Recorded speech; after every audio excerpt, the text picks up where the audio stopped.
So the concept of Malchus Dein Seif is like the Rizal says, Ki'ilu Noima. Why does he say Ki'ilu Noima? That's a Bechina Taktoina. Because you can't really say in unlimitedness Madrigas, but you can in the sense that you can talk about the intensity of the Peshitas. And that's a very difficult concept which we won't go into at the moment. Barichas.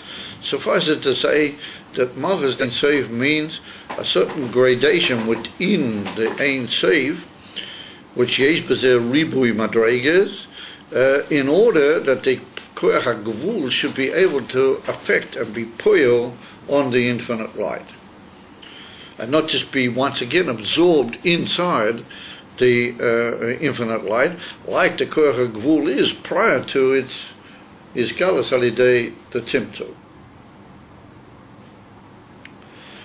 So that's the Indian, so there's a Indian of Ein Seif, in came there's a Gilui which is purely Ein Seif, which is the Indian of Malchus Dein Seif. Now, the reason it's Malchus Dein Seif is for what we just pointed out. Of our purposes, it's the unlimited light prior to the Indian of the Tzimtzum. So in came, we got two Inyanim. We got the Kav, what Inyane is, Gvul, our which has become completely limited. And we have oil which is unlimited, even though it's called Malchus. Of a Begolu, it's absolutely unlimited. So now, to make things even more complicated, the Rebbe says, V'akav gamkein, the kav shoyresh hamshachosei, milifnei atzimtzum. I'm sorry, the shoyresh hamshachosei milifnei atzimtzum. That the kav also is shoyresh, comes from that oil of Malchus Dein Seif, also prior to the Tzimtzum. Because like we saw, the kav is linked and touches that Madrega. V'hu mi'ein hamoer. And it is similar to the Ma'or. Now, here we meet up with another phrase, which is very, very common in Chassidus, and it's a Lashon of the Alter Rebbe. It's well known. It is a famous idea which will later, towards the end of this Maimah, be made clearer why the Alter Rebbe used that expression. The Alter Rebbe said that the oil which shines from the Atzmas, particularly the oil, how it is at the beginning, the oil Ein Seif, right, we just point the unlimited light, well, that's what we call Me'ein HaMa'or. And B'klal, oil, compared to Keli, is what we call Me'ein HaMa'or. Now, you might have seen in some of the Sidurim and in some of the other such, not necessarily the Chabad Sidurim, that they have Zmiros on Shabbos. Yeah. The famous old Shiloh Wayan Lubavitch, they don't sing Zmiros. So the truth of the matter is that it appears that even by our Rebbeim, there were maybe times when they did actually sing some of the Zmiros. But they're not meant. The Alter Rebbe doesn't bring them in the Siddur. And so there's one of the Zmiros which says that Me'ein Olam Habo Yom Shabbos Menucha. That compared to or similar to the Indian of Olam Habo is the rest and the Menucha of the day of Shabbos. That's it, a famous song. You ever heard it or you ever sang it? By one of these Balbar that you may have visited outside the Gvulim of Chabad. It's Me'ein Olam Habo Yom Shabbos Menucha. So was it a taich? It doesn't say that similar to the Gila of Olam Haba is Shabbos, but it says Me'ein. Now the expression Me'ein means that it partakes in itself of the emissary etem of the thing to which it's being compared.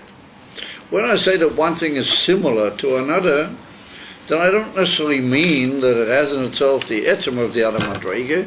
I just mean that they have a certain connection or similarity, a basis of comparison. Or when I say me'ein, then I mean that there's some trace or aspect of the very essence of that thing which is found in the thing which I'm comparing it to.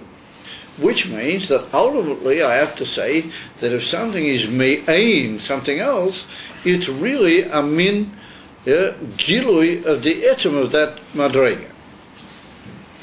So therefore the Alter Rebbe achieves a most amazing idea, and he says that all of the inyanim from the Atzmas all the way down to the whole side of Ishtalshalas, everything begins with the concept of oyer. Later on, other inyanim come in. But everything is the concept of light, oyer. So the Alter Rebbe says that the milah of that concept of light is that on the one hand, it has nothing whatsoever to do with the source from whence it comes, in the sense that it's absolutely of no effect on the thing that comes from. It doesn't in any way bother the thing that comes from. The thing is not busy to produce it.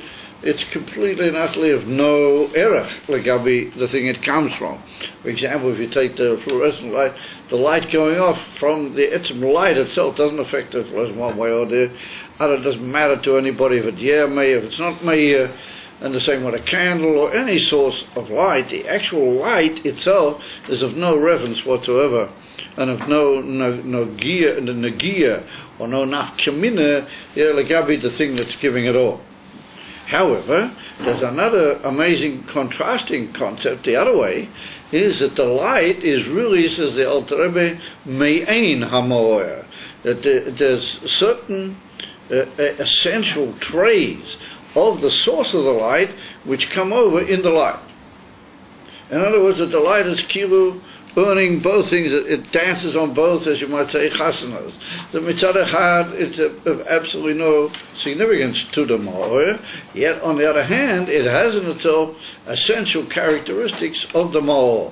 In other words, that fluorescent light is a thing which is, it's essentially a burning and illuminated thing.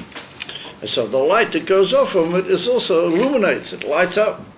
It carries the essential, even though it's a thing which shines at considerable distance and all over from the actual source, but it has in itself an essential characteristic, which is an etzem characteristic of the thing from which it comes. Plus there are also other inyanim. I don't know, you have to maybe ask the scientists and the physicists what other things exist. Yeah, and then there's the famous Einsteinian idea, from what I gather, is the light a series of particles, or is it one solid piece of revelation, etc., etc. But that's also to be found. That's the interesting thing is, however, the light is what we call me'ein hamor. It has in itself things which are atzmius dike. How would you call it, characteristics of the ma'or from which it comes. Ma'or meaning the source of the light. Now let's be careful with those two phrases. Oyer is the light, the actual luminescence. Ma'or is the thing which gives off the light. In other words, the luminary from which the oyer shines. The oyer, says the Alter Rebbe, is absolutely of no reference whatsoever to the luminary, and yet contrastingly to that, and oddly enough, completely contrastingly to that, it has in itself certain essential traits which reveal themselves, which are etzem dika traits, like the luminary. And therefore that's what we say, oyer is me'ein hamoyer. Now with that the Alter Rebbe gets out of all sorts of amazing inyanim, and with that he explains all sorts of tremendous concepts, some of which we'll see as we go along in this mind. So it comes along the Rebbe now, and he says, and this is going to create us a difficulty, and we're going to have to deal with that as we go along, that the kav is what he calls me'ein hamoyer. The kav is light. So since the kav is light, then it must be like the light, the original light which shines from the Atzmas. It's also me'ein hamoyer. In other words, despite the fact that the kav becomes gvul, and despite the fact that it becomes the union of limitation b'etzem, but since it comes from the Yerushalifnei Tzimtzum, and it's light, then light is me'ein hamoyer, meaning that the kav is me'ein the light which was there before the Tzimtzum. It's essentially a gilui of that light which was there. Lifnei Tzimtzum. And just like the light Lifnei Tzimtzum is me'ein hamoyer, so same as the kav also.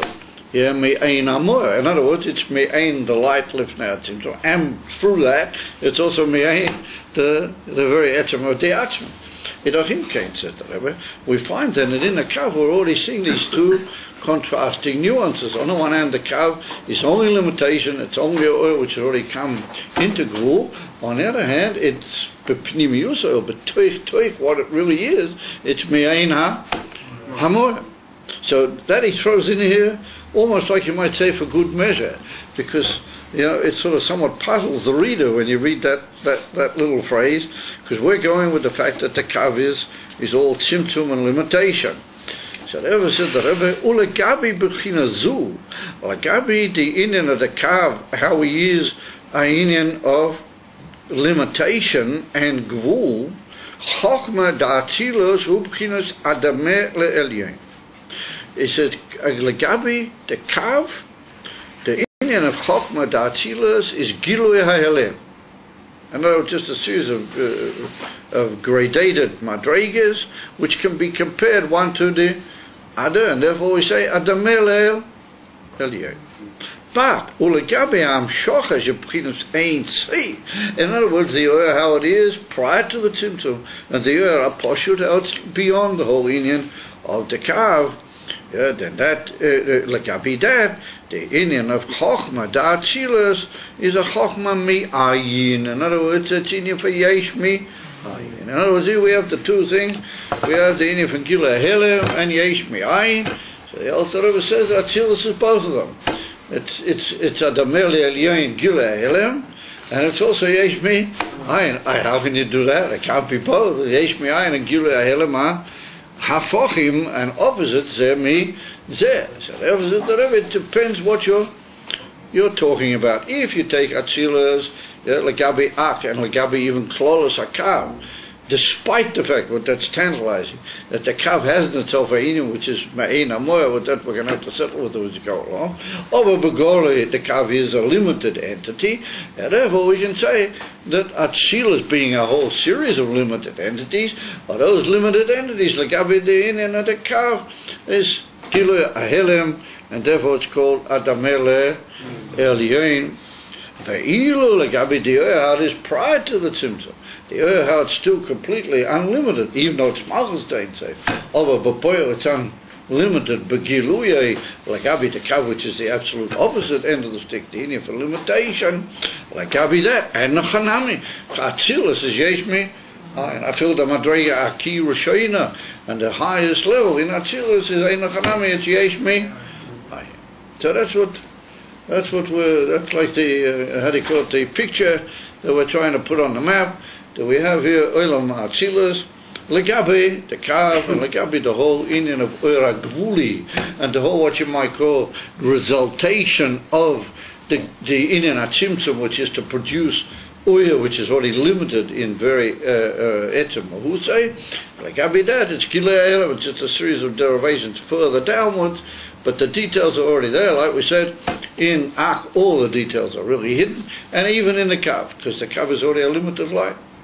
Ve'ilu, legabi the oil shelamaylo mi'hakav, lemaylo mi'atzimtzum, the oil b'chinas ein tzvi, then Atzilus is yesh mi'ayin. In other words, that it's just a madriga which has no kesher galui.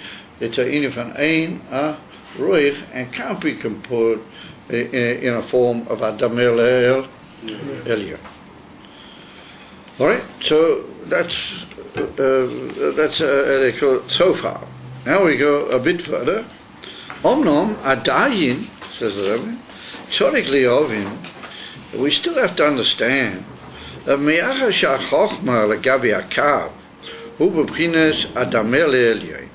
Since the inyan of chochma compared to the Kav is a inyan for Adameh le'elyon, in other words, hainu b'chinas Atzilus.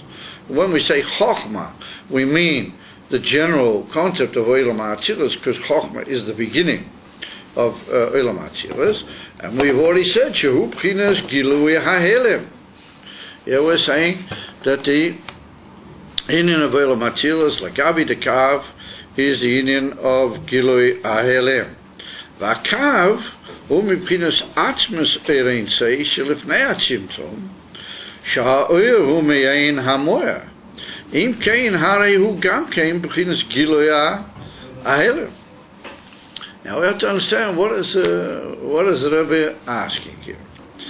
The Rebbe said, we've just said that Chochma legabi the kav is Gilui HaHelem, and meaning Kloros Atzilus. Chochma meaning Atzilus. Yeah, legabi the kav is Gilui HaHelem. But we didn't say that the kav legabi Itshor was Gilui HaHelem. We didn't really say what is it legabi Itshor. We just said it's a Gilui Gvul, from the Bli Gvul. We haven't really said legabi what. So the Rebbe said, if we're going to say that the inyan at a kav is its shores is really in that eagle we pointed out, in the Ein Sof Lefnei, and we said that the is mi'ayin hamoya, that light is just like the etzem himself, where it's completely and utterly unlimited. As in Cain, if the kav comes from that madrega, then the kav has in itself also the inyan that it's mi'ayin hamoya. As in Cain, Harihu Gam came B'chinas Gilui HaHelem. In Cain, there seems to be something in the kav that even though he's become a limited entity of a legabi, the shorish from whence he comes, we're saying that he has in himself this concept that he's me'ayin hamoya. Now, why is he me'ayin hamoya? Because he's oyer, the kav. As if he has in himself an inyan that he's really me'ayin hamoya, then he's also Gilui HaHelem, but in a slightly different way. He's Gilui HaHelem in the sense that he's Gilui inside the inyan of the kav, what you might call inside the inyan of limitation. He's a Gilui of the Lefnei Tzimtzum, and l'chora that would be Gilui HaHelem. That was on a higher madrega. Now it's over here in the kav, because both of them are oyer. And you say that the kav is me'ayin hamoya. And the kav himself has in himself an inyan for Gilui HaHelem. I'm sorry, Adikod, who's also the inyan for Gilui HaHelem. But if he's Gilui HaHelem, then that's going to blow us like I become in Yonim. If the kav himself is Gilui HaHelem, then that's another nusach in Gilui HaHelem. It's another content. He's going to be, even though he's already become limited already, he's going to be Gilui HaHelem like I be the Ein Sof Lefnei Tzimtzum.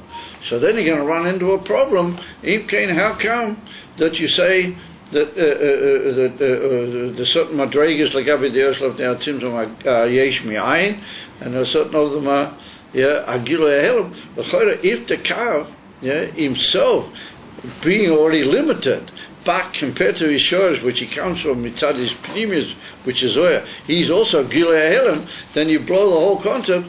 Even though he's become gvul, he's also Gilui HaHelem.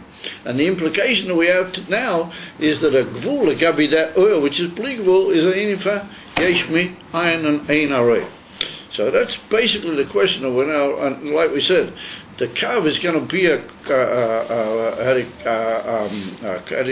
contrast again, what's the word, a paradox. It's going to be like a sort of a paradox. Because on the one hand it's become gvul, and yet on the other hand it's gotten itself this inyan of oyer me'ayin hamoya, and all these things that connect it and make it a gilui of that oyer Lefnei Tzimtzum.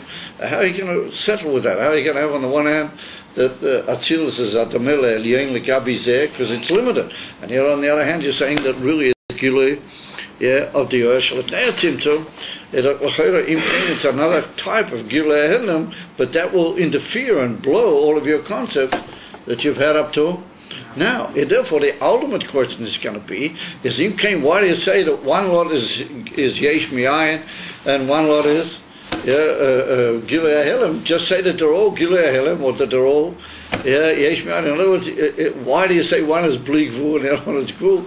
If everything comes from the kav, and the kav pnimiusay is that he's shaykh to the Bli Gvul, and he's just a Gilui of the Bli Gvul, also in a form of Gilui HaHelem, because you just said that he's me'ayin hamoya, just like that is me'ayin hamoya.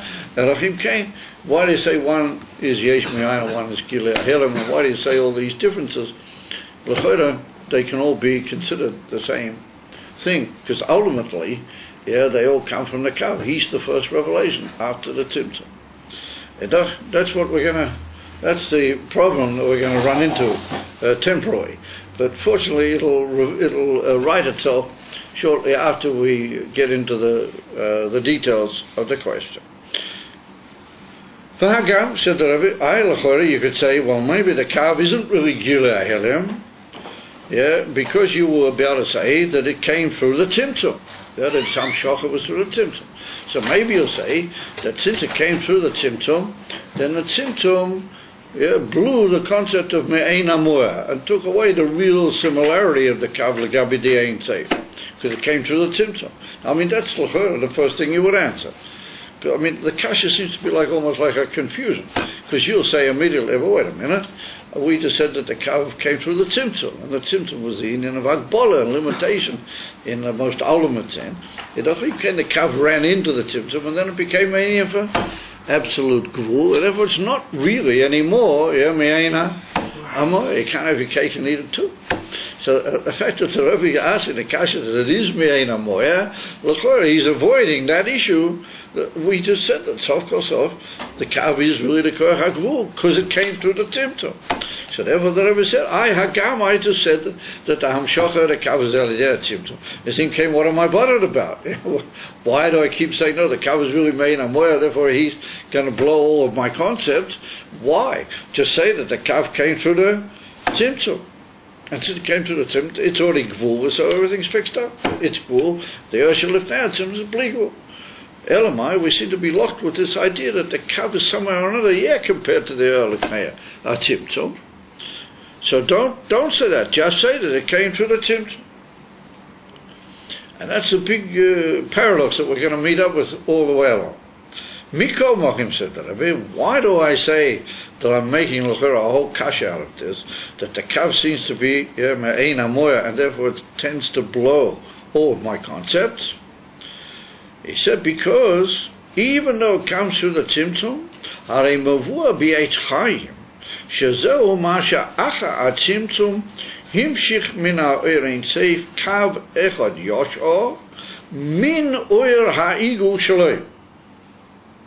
והראש העליון של הקו נמשך מן האין סעיף עצמי ונוגע בו. So the Rebbe said the problem is created by the very essence of the lashon of the Eitz Chaim itself. The Eitz Chaim said the Rizal says that first we had the Igul HaGodol, which was caused by the Tzimtzum. The Oir Ein Seif withdrew. And then what happened? That there was Nimshach HaKav. Now, where was the Kav Nimshach from? The Kav was Nimshach from the Oir Ein Seif, which had just withdrawn. And the Kav comes from it. So, what the result says is that it's Nogeya, Rosh HaElin, the highest point of the Kav, is Nogeya and Nimshach Min Ein Seif, Atzmai v'nogea boy, and it touches him. So that follows that even though you're saying the kav is the ultimate limitation, you're saying that it touches and it's linked and it's kilu coming directly from the Igul HaGodol. The Igul HaGodol is the Ein Seif Yavi'atzmai. So in the very lashon of the Eitz Chaim, you seem to be almost, as it were, producing yourself the kasha which we just are. That albeit you say it is in effect already become a dover hamugbal, but you say it's linked to the kav. I'm sorry, it's linked to the Igul HaGodol and it's Nogeya boy. And if it's linked to the Igul HaGodol and it touches it, then it must be partaking of it. So how can you have your cake and eat it too? On the one hand, it's partaking from the very essence of the Ein Seif. On the other hand, you're saying it's tachlis agvul. But you're saying yourself that it does actually in effect touch the Igul HaGodol. Im kein lecher, it is a union from me'ein amoy, and it's mamish the union from the Ein Seif. And how can you have both? So that's, he said, in the etzem lashon of the Eitz Chaim. Ubafra, and particularly, Lafi Mashakosu B'Mokim Acher, the even Amshochas Akav, Hu Sha'acha Atzimtzum V'Saum So'er, Shazei Nin Richuk, Nimshach Achachak Li'et B'chinas Kilo.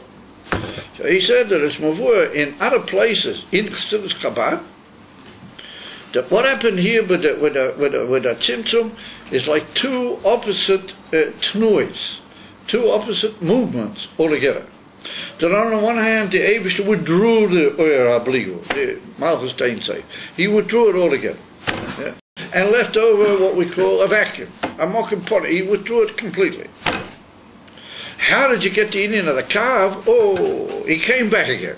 In other words, the Eibishter first of all withdrew it, and then all of a sudden he came back into the picture with his light, and he gave us the calf. Now, in other words, if I would have said that he took away the whole light and he gave us the calf from somewhere else, he produced now a new concept called limited light. Okay, limited light, a whole new thing Hashem's brought into the scene, and it's sort of after the eagle, but it's not necessarily connected with the eagle. It's it's there, a limited thing now. How did I get there? Because I made a tzimtzum, and tzimtzum is gvul, tzimtzum the koach hagvul. And I got this light, but he said, no, I don't say that. I say that it's nogeya in the era abliu and touches it. So therefore, he said, we have to say it here, there are like two opposite movements. The first of all, there was a complete withdrawal, and then there was a return that the light came back and shined again.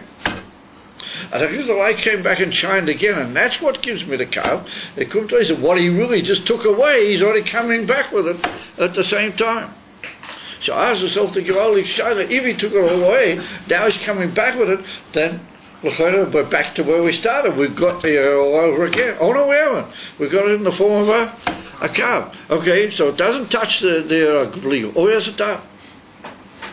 So in case we're in a sort of a case where we're having our cake and eat it too, but we insist on the fact that the shurish of the calf is the return, what you might call, the return of the Mohicans, or whatever you call them, that there was a complete withdrawal, now there's a return. It's all come back again. That the Eibusher brought it back into Revelation. You said that to make the eagle, that Hashem removed himself, and then Hashem removed himself, right? He didn't remove himself. He only removed the oil. The oil. Don't ever say he removed himself. He removed the oil. Because then you're getting into a very serious. He made the cup, right? He removed the oil. Yeah. And created the cup. He created what? Well, he didn't create the calf, because that's if you say he created the calf, then that's mamish yesh mi'ayin, and that's what we want to avoid a little bit. What we're saying is that after he removed the oil, or from that same oil which he's now removed and taken away altogether, he brings back a gilu of it in the form of the calf. You follow? Yeah, but why couldn't he just make the cup right there and then? Why do you have to take away the oil? Oh, that's another shayla. Yeah. Oh, that's very good. That's a matter of fact, the Rabbeinu Chaim Vital himself asked that kasha in the Sefer Eitz Chaim. It's written that kasha. Why do we have to take everything away and then bring back the cow? Why didn't we just make the cow? It caused it seems someone just leave the cow. Why did you have to take everything away and then you have to bring back the cow? That's a very good. It's like sometimes in Nigla, you're learning away a sugi in the Gemara, all of a sudden somebody packs a kasha from the Mashur or something, just out of nowhere, all of a sudden a kasha was state, or from the Ritva, or from the Rashba, or from somebody, all of a sudden a bomb of a kasha which is written, it's not a question that he's asking, but it's a kasha which is actually written. So that kasha is a classical kasha because it's written in the Eitz Chaim itself. So the answer to that one is that I'll have to answer that another time. The reason is that Pashtus, that the tzimtzum has to be an absolute thing. It can't be a relative thing. If the tzimtzum would only be a relative thing, then we'd never really be able to get a gilui of the kelim. What they're in ultimately is absolute gvul. You follow? And they limit the light. We'd never will be able to get such a koyach, because we're always dealing with only relativity. We're only withdrawn relatively, and in the covers begili that earth, because it's just like a form of a kvetch, like that earth. And therefore, we'd never really be able to get to a miti as his kalasagul. That's what the Eitz Chaim answers. And therefore, we have to take everything away and we have to start all over again. So what the Rebbe is saying is, you took everything away and you're starting all over again. But if you're starting all over again, you're coming back with the light that you had before. As if you're coming back with the light that you had before. Then what's this whole idea of saying it becomes gvul? We have to say that the BMs, that's a gvul of the year before. As you can't, how can you all of a sudden say that it's a inyan from gvul be etzem hamalchus? You follow? It's like laughing at yourself. It's like being say to yourself, Menayu obey. So that's what the Rebbe is now building, that whole shaila, that question asks itself, because I was now suggesting another question different than yours, not just stretch everything down just the way it was to the cow, but first of all make your tzimtzum and then bring back something altogether different. Bring back what you might call a new type of hiskalus, which is purely a gvulim. You follow? Now, it's the very fact that I don't say that. The fact that I say that the gvuli is connected with the ego hagodel, then that means that there's an inyan of kiru from the abulti gvul into this gvul that we're talking about. As if that's the case, and the kav is biemus, the abulti gvul all over again. Then how come it's inyan from gvul? You follow? That's interesting. And then what the Rebbe says, that's put down in several places, that's in effect what happens, that the kav, its hamshocha is that the Eibishter comes back again with exactly the same light as he had before, and he's now meir into gvul. And that's l'chora, terribly hard to say such a thing, because you said that he can't, in order for him to get to the kav, he had to make the tzimtzum. Not talking about the kelim now. In order to get to the kav, we had to talk about the tzimtzum. As you can't have two opposites, benoisa echad. So what we're going to say is that you can. That's going to be the ultimate test. Anyway, we see from that despite the inyan of the tzimtzum, which was a richuk, after that was nimshak liyeh b'chinas kiruv. After that, the Ur came back in a state of nearness. The Ur abligvul was as it were, mishkarev to the whole situation. V'hainu, the b'shvil amshachas hakav. There was another movement altogether, an opposite movement, me'atzimtzum hakoida. That has been now a completely opposite movement from or compared to that tzimtzum which preceded it. Shehu inyan silika. The inyan that preceded it, the tzimtzum, was the taking away of the light. That afterwards there was a return. There was a new tenua, a new movement, not the movement of the tzimtzum, but a completely new one, a return of the light, that it came back and shined. And there was the Rebbe that after the siluk, the air was chozer v'nimshach ha'er v'ainu bo'er. It's probably, that base is a little bit confusing, and I saw in this new choveret that they've given out that they want to maybe remove that base. It's a little bit confusing. V'nimshach ha'er hainu o'erein seishel ifnei atzimtzum chozer v'hoyer. Take off the base there. That this o'erein seif, how it was prior to the tzimtzum, returned and shined forth. In other words, that the kav is not a new thing. It's a return of the original light, and it shines, and now it's in the form of a kav. So how can that be if the original light shines and what's up, it becomes a kav? And what does it mean that there was first of all a tzimtzum, and then after the tzimtzum there came about the kav? How does that fit in? Was it a pshat that after a complete siluk and a complete isalmus, there was now a giluf in the original oil, and yet it's another oil altogether. It's not the oil it was prior, but it's oil ha'gvuli. So those are the shaylas that present themselves by inyan tzeh ad koi. And we're now going to see a wondrous moshel that the Rebbe brings, and this moshel occurs in Kama V'Kama Drushim, Kama V'Kama Maimorim in Chassidus. The Ashpah of a Rav, how he gives over a seichel to his Talmud. Dainu, how he takes something that he understood, which is absolutely incomparably beyond what the Talmud can take, because the Talmud is not be'era to the Rav, and how does he give over ultimately to the unexperienced and ein aroich Talmud, that he should be able to be mekabel the seichel how it is b'emes eitz harav. We're going to see that there's this inyan of tzimtzum that occurs, and then there's a like a return of the original seichel the rav in a albeit limited form, and that's going to be compared to this whole inyan of the kav. And with the mit we'll understand at least the inyan of the kav, but we're going to still end up with our original Shaila, and with that whole Moshe we're going to indicate what is in effect the Shaila. Just how pointed the question really is, that how can you have these two things which ultimately they contradict one the other in their Etzem Mahus? How can you have them both functioning together? And why do you say that later on one is one, it's a limited thing, and the other is a Indian which is unlimited? Each one contains in itself the unlimited.